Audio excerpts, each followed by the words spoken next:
welcome to Virtual Art on the Commons 2020. We're so glad you're here to join us for our first live stream event with this virtual festival.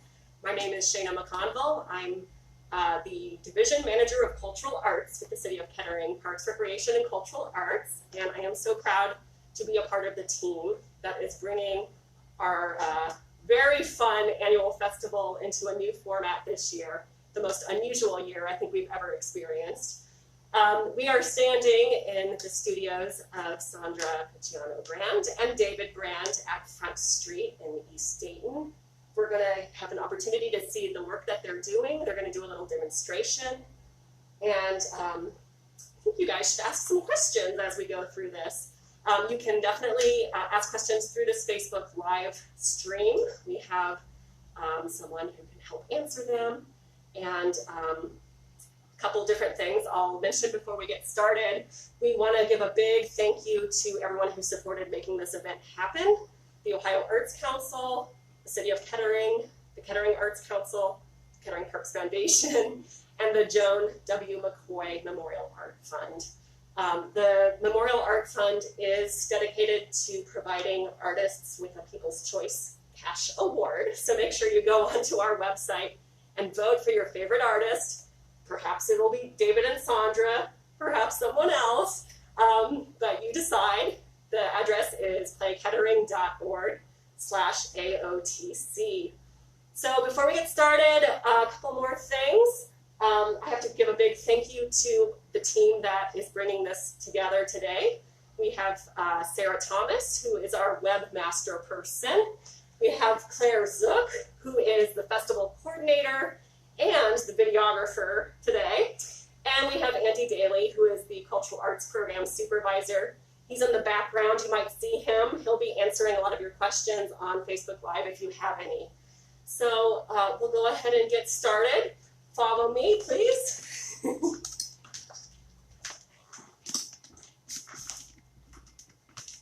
So we're going to be as safe as possible. I will continue wearing my mask, but I will also get out of the way and let Sandra and David take you through the studios. Sandra and David have been teaching at Rosewood Art Center for almost 20 years. They have decades of experience working in metals, from lost wax casting to silver soldering to enameling, just a wide variety of skills. And they're going to show you a couple different things today with both the equipment they have here in the studio, but also a demonstration for making a piece of jewelry. And we're just really honored. We love working with Sandra and David. We've known them a long time, and we really thank them for doing this with us today. So I'll hand it over to them. Thank you, Shana. Thanks. Welcome, everyone. We're so happy to be part of the virtual art show. We've been doing art on the Commons since the very first one, so it's good to keep continuing to be part of it. I'm Sandra, this is David, and we're Mythic Silver, and we'll have a little tour of our studio and classroom. So this is David's workspace. Come back in here. This is my workbench, and you can see all my pliers and other tools and supplies that it takes to create this stuff. This machine right here is a flexible shaft motor that does polishing and grinding and that sort of thing. I have a big collection of hammers to form metal with.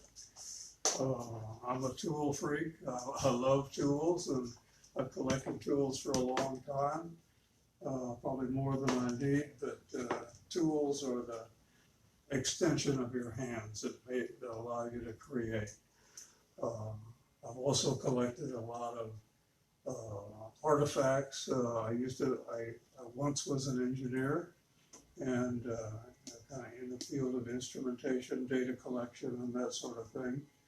And so I have a big collection of instruments as well on the walls. I don't know if you can see in the background there's some of the sandblaster, and over to the right a grinding machine and polishing machine and that sort of thing. And stone cutting machine. Stone cutting machine. So Well, this is really quite an extensive studio. Very, very often you don't think about it, but we can do almost anything in the way of jewelry work, metal work, and casting, and fabrication, And bigger. enameling, and all of that sort of thing. So. And this is a piece that David is working on at present, and it's steel, and he has a bezel to set a stone that he cut, and then he'll finish it up, patina it, and then he'll put gold on it like I have on mine. And this is steel with 24 karat gold kumbu. So are you guys making jewelry right now just on your own? Yes. Obviously there's not a lot of festivals or events happening in person. Can you talk about what motivates you to make this jewelry? In a way, you're just kind of, this is what you do. You have all these ideas you want to express, and so at the moment we're dead in the water on art shows, but we are doing Etsy. We're putting our work up on Etsy, and we're exploring other avenues, galleries and that sort of thing, to put our work out in front of the public. We think we've got some pretty outstanding work, and we want to get it out there. And just what motivates us is it's just a passion. And I'll go to bed at night and think about what I'm designing and can't wait to get up and get to the studio. And it's a joy, and that we're making designs that we really want to create. It's not for any specific thing or commission, which is very freeing and enjoyable. That's as an great, you artist. guys. Thank you. Can you show us the rest of your space? Absolutely, we'd love to. Come with us. Now, these are the classroom, the students' benches. When we have our classroom, we have room for like 8 to 10 students. And now that it's summer break and COVID break, we are using it for display of our jewelry.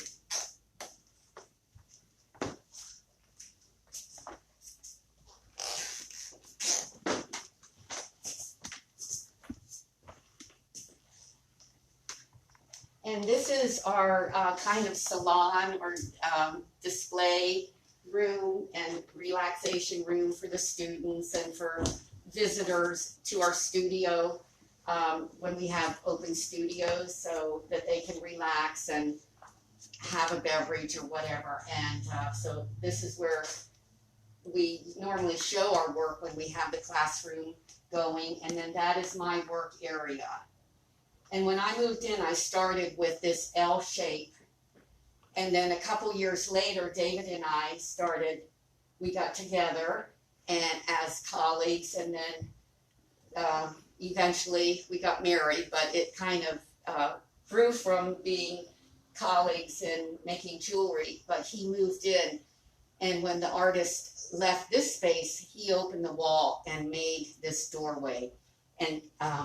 And then when Riverbend closed, he had always wanted to teach casting here, and he thought, where can we cast? And the night we found out it closed, that we got the letter, the artist moved out of there so we could open that, cut that doorway, and have that for casting. So it all worked out so great. And we love teaching here. And we love teaching at Rosewood too. It's very special to us.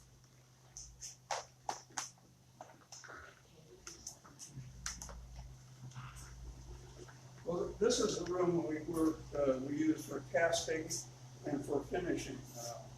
We have, I'll tell you a little bit about casting. Lost wax casting is, the idea is you create something in the wax, like this ring, and then you put a flask around it and pour a material much like plaster of Paris in there. It'll harden up, and that creates the mold. Then we take this flask, put it in the kiln over here, and burn away the wax. That's why it's called lost wax This casting. gets burnt. And so this will disappear and create a cavity inside of the metal or inside of the plaster, just like the shape of this. If you leave a fingerprint, you get a fingerprint. So after it's burned out in the kiln, we come over here and we put the flask in this machine. This is a centrifuge. And the metal will be melted with a torch in this crucible. This will be wound up tight, and so when it's all melted, you release it, and the force of the centrifuge pushes the metal out into the mold, overcomes any surface tension of the metal, and creates a detailed duplicate of what you created in the beginning. Then we have over here, we have a couple of stations for finishing and polishing. The students can use those two flex shaft machines. I feel fortunate to have taken several of the Lost Wax casting classes here, but also silver soldering with you at Rosewood. And I still feel like I don't know anything about how to do metals because it's such a technical process, and there's a lot of steps to it. But I can see why you would have passion for it. I mean, you really make something terrific. And I think last year the Rosewood staff did ring making with you, so they had the experience to do some silver soldering, and it really opened up a lot of possibilities for the staff creatively, but also for anyone coming in who's interested in learning something about the work that you do. If they want to make their own jewelry or small metals pieces, that we can help them do that. Yeah, that's great that you brought that up about the whole thing that I enjoy about metalwork and jewelry is that there are so many thousands of techniques that it's a lifelong learning. And Dave and I have gone to Aerovon and Penland and different schools and taken 1 and 2 week intensive classes. And you can just spend your entire life learning and just all of the techniques. It is amazing and mind-blowing too. So. And on that note, I think you're about to show us a demonstration. Yes, we'll be happy to. So I guess the viewers today can learn how to do a little bit of metal work.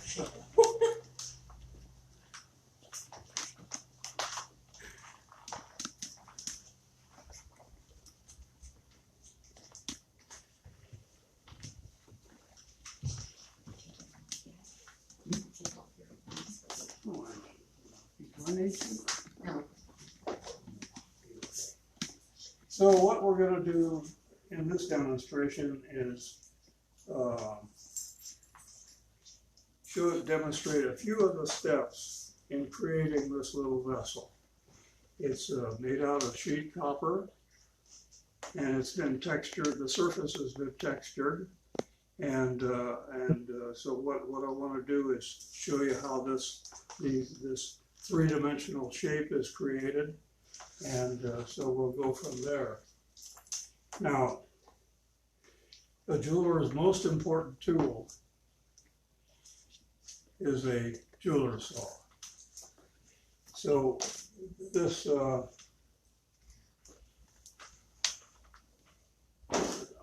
it is.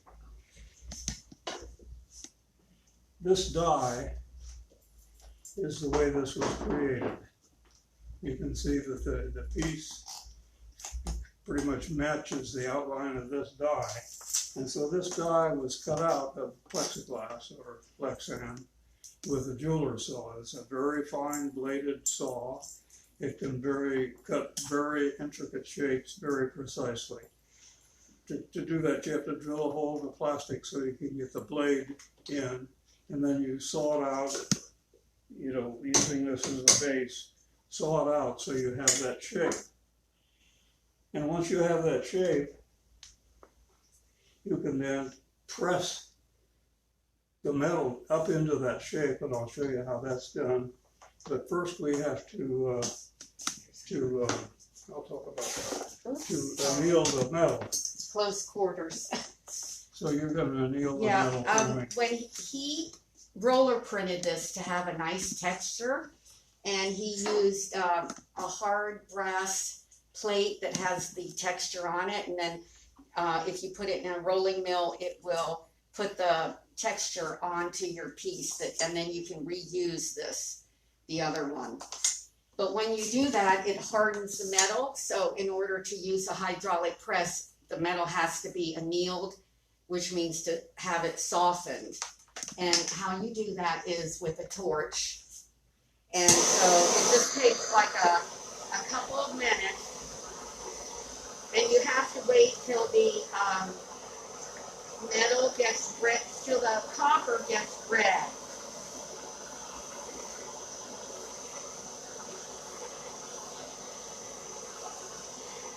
And it's red. That was, and then you wait till it turns black, and then you quench it. And then see, it's very soft. And may I have a paper towel? Yeah. That was one thing I meant to do.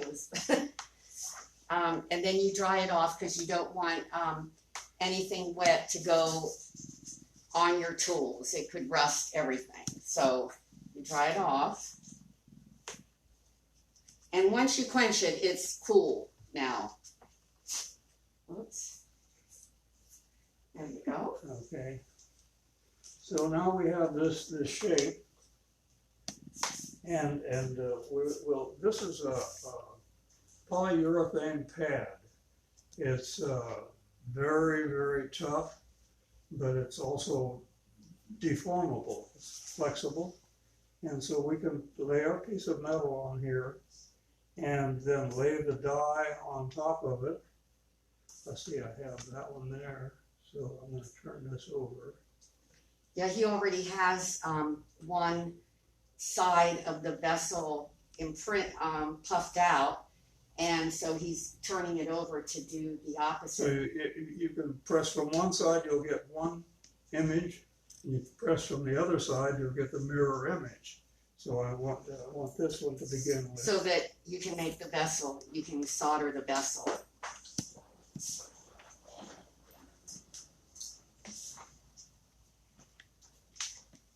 This is the hydraulic press. This is kind of a homemade unit using a hydraulic jack from Harbor Freight. And this is just a piece of steel post that cut out windows in so the jack would fit in there.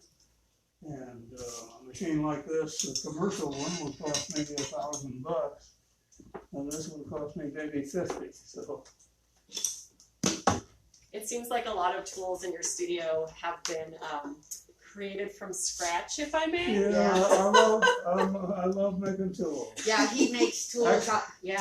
Actually, I don't want to spend the money, but Right. but I do love making them. And a lot of times I'll have like a problem with a design of where to go next, and he'll make a tool or a jig for me to be able to go on with the piece. So you tighten up the valve here, and then you can start jacking the thing.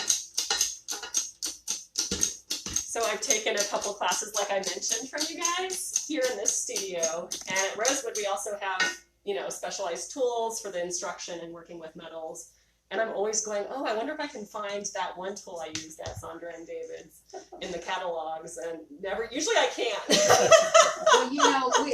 Well, this is a to-go thing. We can bring this to Rosewood. Yeah. And teach a, upcoming class doing this. Right. We'd be glad to. That's fun. Yeah. Yeah.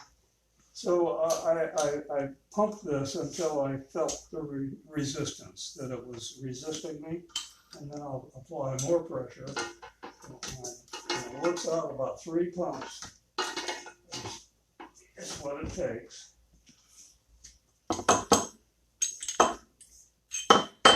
And then release the valve, and I have to push the piston down a little bit to get it out. And so now I've created this shape.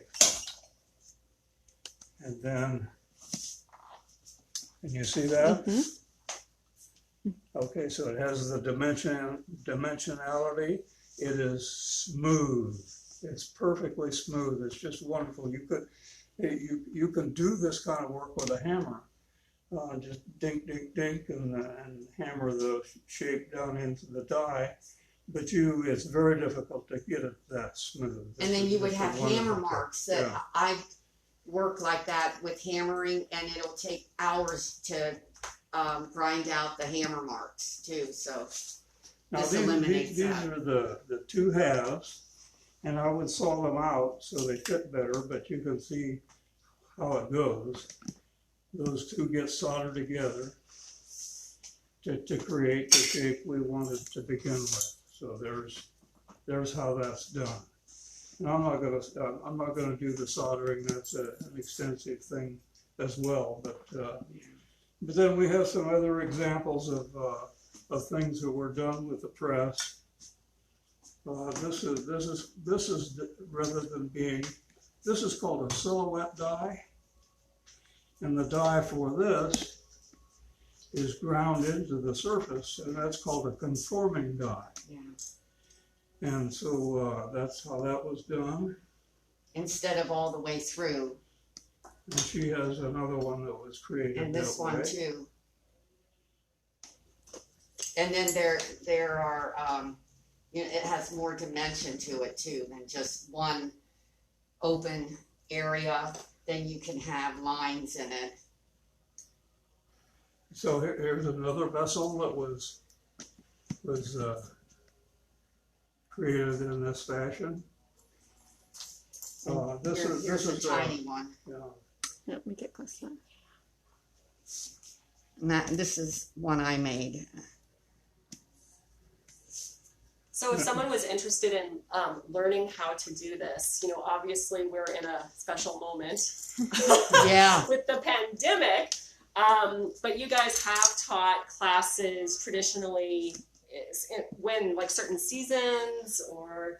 Well, his Lost Wax casting class is normally three quarters. 3 sessions. Three sessions of 8 weeks each, and then we will have a once a year weekend workshop where we'll do from start to finish a piece using other techniques.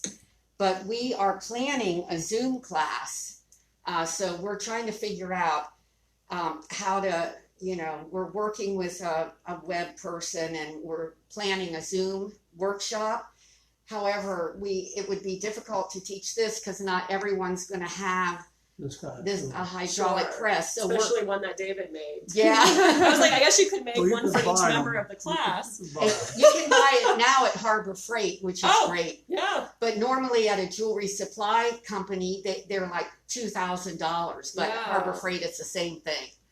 So, so we're trying to think of that, and maybe someday with Rosewood, we could, give a Zoom class too, where there's a lot of ideas floating around here. So. Exactly. And we're kind of coming close on the end. Is there anything else you'd like to share? Well, I was just going to show here. Here's another more elaborate piece where this shape inside here is called Mokame Gani. It's multi-layers of silver and copper, and it's been pressed up into this frame, again, using this hydraulic press.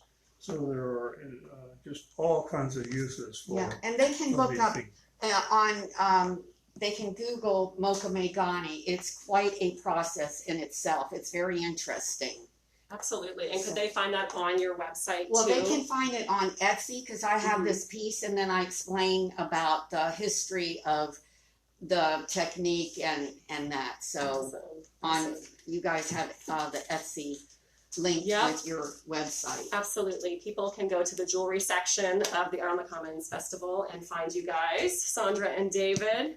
And we really want to thank you for this incredible tour of your studio, for sharing this process, and frankly, for being such great supporters and advocates for arts and arts education for everyone in the region. So, well, thank you. Thank and you this guys. has been a joy because we've kind of been like everyone else, kind of isolated and, working on our own. So it's been fun to bring you in. Bring some humans in. Yeah, and the audience. And you are Right. the best people to work with. Yeah, you're Wow, the best. yes. Great. The best. Yeah, It's wonderful. we can't say enough Oh, about well, we love you guys. you and the staff. We love you too. I'm just going to end with a couple things for our viewers who are still on. This is recording, I believe, so we will have this posted after the live session. If you've missed any of it, you can go back and watch it on playkettering.org, AOTC. We have a couple more events coming up, which I hope you'll check out. Nikki Strauss, who's our artist in residence, will be doing a ceramics demo at 3 o'clock. And if you like the excitement of live Facebook, we'll be doing a raku firing tomorrow morning at 10 a.m. So if you were like really excited by Sandra's fire just a minute ago when she was annealing that metals, get ready for some fire with the raku. It's going to be really fun and dramatic and exciting and very safe. So hopefully we'll see you guys then. Big shout out to the Miami Valley Communications Council for all of their support. They did a lot of the filming for our demos. And we also have a great partnership with 91.3 WYSO. So make sure you check out some of the music by local musicians, music made specifically in the time of COVID.